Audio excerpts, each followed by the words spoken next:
Hello বন্ধুরা, আনন্দ পাঠের পক্ষ থেকে সকলকে স্বাগত। আজ আলোচনা করব স্বামী বিবেকানন্দ রচিত বাংলা ভাষা প্রবন্ধটি থেকে বেশ কিছু অত্যন্ত গুরুত্বপূর্ণ এক কথায় প্রশ্নোত্তর। এই প্রবন্ধটির বিস্তারিত ব্যাখ্যা আমার আগের একটি ভিডিওতে করা আছে।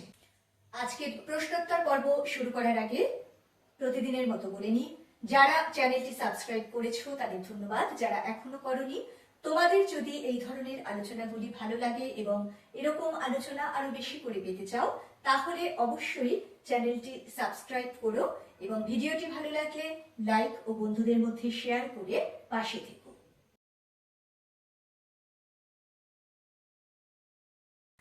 শুরু করছি দ্বাদশ শ্রেণীর থার্ড সেমিস্টারের পাঠ্যসূচির অন্তর্গত স্বামী বিবেকানন্দ রচিত বাংলা ভাষা প্রবন্ধটি থেকে এক কথায় প্রশ্নোত্তর। 1 নম্বর প্রশ্ন, স্বামী বিবেকানন্দ কত সালে আমেরিকা থেকে উদ্বোধন পত্রিকার জন্য এই চিঠি লিখেছিলেন? 1990 সালে। 2, বাংলা ভাষা প্রবন্ধটি স্বামীজি রচিত কোন গ্রন্থের অন্তর্গত? গ্রন্থটি হলো ভাববার কথা। 3, স্বামীজি কেন সাধারণ মানুষের ভাষায় শিক্ষা দেওয়ার উপরে জোর দিয়েছিলেন? কারণ কঠিন ভাষা সর্বসাধারণের জন্য দুর্বোধ্য। 4, কোন যুগ থেকে সংস্কৃত বিদ্যাদানের একমাত্র মাধ্যম হওয়ায় সাধারণ মানুষ ও পণ্ডিতদের মধ্যে ব্যবধান তৈরি হয়েছিল? প্রাচীন যুগ থেকে। 5 নম্বর প্রশ্ন, স্বামীজির মতে ভাষার কোন গুণটি থাকা উচিত? ভাষাকে হতে হবে শক্তিশালী ও সহজ। 6, স্বামী বিবেকানন্দের মতানুসারে ভাষাকে কিসের মতো হতে হবে? উত্তরটি হবে ইস্পাতের মতো। 7, প্রবন্ধ অনুযায়ী কোন অঞ্চলের ভাষা ধীরে ধীরে সমগ্র বাংলাদেশে ছড়িয়ে পড়বে? কলকাতার ভাষা। 8, কারা লোকহিতায় এসেছেন বলে স্বামীজি উল্লেখ করেছেন? গৌতম বুদ্ধ, চৈতন্যদেব, শ্রীরামকৃষ্ণ। 9, স্বামী বিবেকানন্দের মতে ভাষার উন্নতি কিসের লক্ষণ? জাতীয় উন্নতির লক্ষণ। 10 নম্বর প্রশ্ন, স্বাভাবিক ভাষা ছেড়ে একটা অস্বাভাবিক ভাষা তৈরি করে কি হবে? এই উক্তির মূল ভাব কি? এই উক্তির মূল ভাব হলো সাধারণ ভাষার মধ্যেই রয়েছে প্রকৃত শক্তি। 11, স্বামীজির মতে কোন ভাষা ধীরে ধীরে শক্তিশালী হয়ে উঠছে? কলকাতার ভাষা। 12, বিবেকানন্দের মতে ভাষা কেমন হওয়া উচিত? সহজ ও প্রাণবন্ত। 13, প্রবন্ধ অনুসারে ভাষার কাজ কি? চিন্তার বাহক হওয়া। 14, স্বামীজি কেন সংস্কৃত ভাষার অতিরিক্ত ব্যবহারের বিরোধিতা করেছে? কারণ সংস্কৃত ভাষা সাধারণের ভাষা নয় বলে। প্রশ্ন নম্বর 15, কোন শাস্ত্রের ভাষা স্বাভাবিক ছিল বলে স্বামীজি উল্লেখ করেছেন? মীমাংসা ভাষ্য। 16, স্বামীজি ভাষার পরিবর্তনকে কিসের সাথে তুলনা করেছেন? নদীর প্রবাহের সাথে। 17, লোকহিতায় কথাটির প্রকৃত অর্থ কি? সাধারণের কল্যাণ সাধন। 18, স্বামীজির মতে ভাষাকে স্বাভাবিক রাখার জন্য কি করা প্রয়োজন? ঘরোয়া ভাষার ব্যবহার। 19, কোন অঞ্চলের ভাষাকে বিবেকানন্দ কিম্ভূত কিমাকার বলেছেন? চট্টগ্রামের ভাষাকে। 20 নম্বর প্রশ্ন, কিসের প্রভাব বাড়লে ভাষার ভেদাভেদ কমে যাবে বলে স্বামীজি মনে করেছেন? রেল ও যোগাযোগ ব্যবস্থার উন্নতি। 21, ভাষা যদি প্রাণহীন হয় তবে তা কিসের লক্ষণ? মরণের। 22, প্রবন্ধ অনুসারে কিসের দ্বারা ভাষার শক্তি প্রকাশ পায়? সরলতা ও প্রাণময়তা।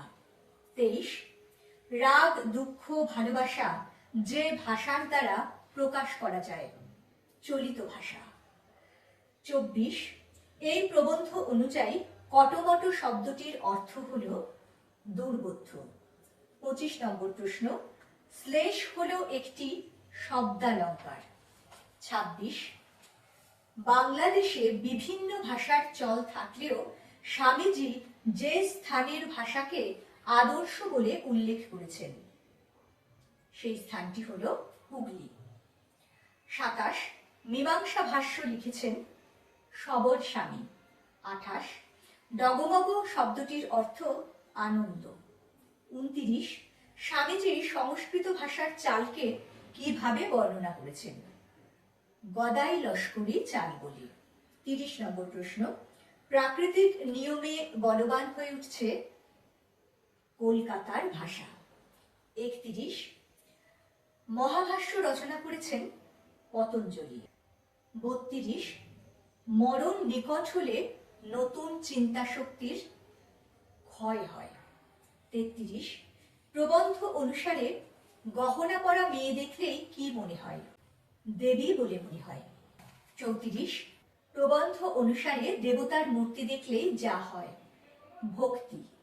35 নম্বর প্রশ্ন, স্বামীজি কেন ভাষার উন্নতির জন্য শিক্ষকদের ভূমিকা গুরুত্বপূর্ণ বলে মনে করেছেন?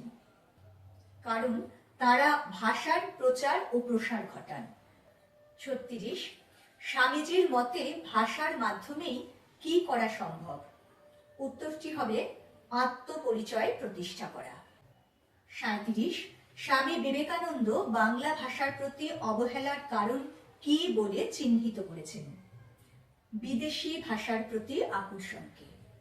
38 স্বামীজি বিশেষভাবে কাদের বাংলা ভাষা শেখার পরামর্শ দিয়েছিলেন? শিশু ও তরুণদের।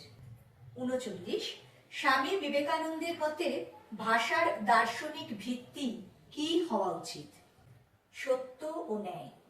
40 নম্বর প্রশ্ন, প্রবন্ধ অনুসারে ভাষার উন্নতির মূল চালিকা শক্তি কি? আত্মবিশ্বাস ও সম্মান। 41 স্বামীজি কিভাবে বাংলাকে একটি সর্বজনগ্রাহ্য ভাষা হিসেবে গড়ে তুলতে চেয়েছিলেন? স্থানীয় ভাষাগুলির সঙ্গে সংযোগ রক্ষা করে। 42 স্বামী বিবেকানন্দের মতে ভাষার সরলীকরণের মাধ্যমে কি অর্জিত হবে? উত্তরটা হবে জাতীয় ঐক্য। 43 স্বামীজির মতানুসারে ভাষার উন্নতি কিসের লক্ষণ? জাতীয় উন্নতির লক্ষণ। 44 স্বামীজি সংস্কৃত রচনায় ব্যবহৃত বিশেষণ, সমাস, শ্লেষ ইত্যাদিকে বলেছেন মরার লক্ষণ। 45 নম্বর প্রশ্ন, মনে মনে পাণ্ডিত্য গবেষণা করার সময় কোন ভাষার ব্যবহার করা হয়? উত্তরটা হবে ঘরে কথা বলার ভাষা। 46 মুচড়ে মুচড়ে যা ইচ্ছে করো, কাকে নিয়ে যা ইচ্ছে করার কথা বলা হয়েছে? উত্তর হবে ইস্পাত। 47 অপ্রাকৃত এবং কল্পিত ভাষাকে প্রাবন্ধিক বলেছেন কটমট ভাষা। 48 প্রবন্ধ অনুসারে চট্টগ্রাম থেকে বৈদ্যনাথ পর্যন্ত কোন ভাষা চলবে? কলকাতার ভাষা। 49 কলকাতার ভাষাকে ভিত্তিস্বরূপ গ্রহণ করবেন যিনি, তিনি হলেন বুদ্ধিমান। 50 নম্বর প্রশ্ন, সমগ্র দেশের কল্যাণের জন্য কোন জিনিসকে প্রাবন্ধিক জলে ভাসান দিতে বলেছেন? গ্রাম্য ঈর্ষাকে। 51 আলোচ্য প্রবন্ধে হীরেমতির সাজ পরানো ঘোড়ার উপরে বাদর বলতে কি বোঝানো হয়েছে? ভাষা ও ভাবের সামঞ্জস্যহীনতা। 52 10 পাতা লম্বা লম্বা বিশেষণের পর দুম করে কি লেখা হয়েছিল? লেখা হয়েছিল রাজা আসিত। মৃত্যু নিকটে এলে বা চিন্তা শক্তির ক্ষয় হলে দু একটা পচা ভাব ছাপাবার চেষ্টা করা হয় কিসের মাধ্যমে? রাশিকৃত ফুল চন্দন দিয়ে। 54 তখন এইসব চিহ্ন উদয় হলো কখন? যখন দেশটা উৎসন্নে যেতে আরম্ভ হলো। 55 নম্বর প্রশ্ন, ওটি শুধু ভাষায় নয়, মরার লক্ষণ ভাষা ছাড়াও আর যে মাধ্যমে এলো? উত্তর হবে সকল শিল্পে। 56 কোন ওস্তাদদের নকল করে কঠিন ধ্রুপদী আঁকাবাঁকা গানের আবির্ভাব হয়েছিল? মুসলমান ওস্তাদদের। 57 বিবেকানন্দের মতে ভাষার মাধ্যমে মানুষ কিভাবে সাফল্য অর্জন করতে পারে? উত্তর, আত্মবিশ্বাস বাড়িয়ে। ৫৮ নম্বর এবং আজকের মতো শেষ প্রশ্ন, প্রাবন্ধিকের মতে জাতীয় জীবনে যেরকম উৎসাহ আসবে সেই রকমই ভাষা, শিল্প, সঙ্গীত নিজে থেকেই ভাবময় ও প্রাণপূর্ণ হয়ে উঠবে। বন্ধুরা, এই গুরুত্বপূর্ণ প্রবন্ধটি থেকে অত্যন্ত গুরুত্বপূর্ণ বেশ কয়েকটি এক কথায় প্রশ্নোত্তর আলোচনা করলাম। প্রবন্ধটির ব্যাখ্যা এবং এই প্রশ্নোত্তরগুলি ভালোভাবে তৈরি করে গেলে তোমরা কিন্তু খুব ভালো করে পরীক্ষায় উত্তর লিখতে পারবে। পরের দিন আরো একটি নতুন পাঠ নিয়ে চলে আসবো খুব তাড়াতাড়ি। সঙ্গে সঙ্গে নোটিফিকেশন পেতে চাইলে সাবস্ক্রাইব করে বেল বাটনটি অন করতে ভুলো না। আজকের মতো টাটা, সবাই খুব ভালো থেকো।